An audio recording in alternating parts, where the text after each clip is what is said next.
Hi everyone, Marshall Baker here from MyPilotPro.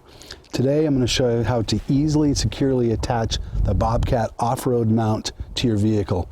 In my case, I'll be attaching it to this body panel bolt here on my Jeep. The first thing that we need to do is take the body panel bolt off itself. After you have the body panel bolt out, the next step is to insert it into the Bobcat mount. And then take the included neoprene washer and put it over the bolt. Then simply screw the bolt back into place. Once you have the bolt back in, snug it down. The included neoprene washer prevents any marring to your body panel and also mitigates any vibration coming up through the camera.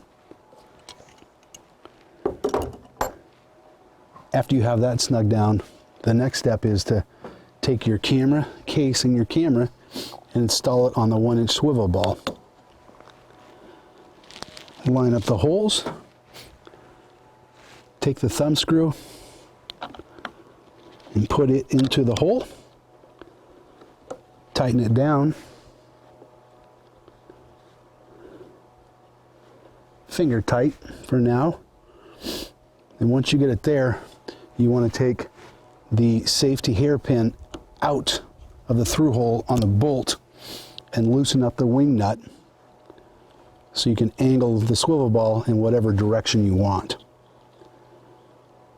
Then snug down the wing nut, put the safety hairpin back into the hole. Once that's in there, there's absolutely no way that this camera's coming loose. The last thing that I like to do is take the MyPilotPro GoPro wrench and give it a good half turn on the thumb screw there to make sure it's nice and snug. There you go. Very simple to install the Bobcat off-road mount.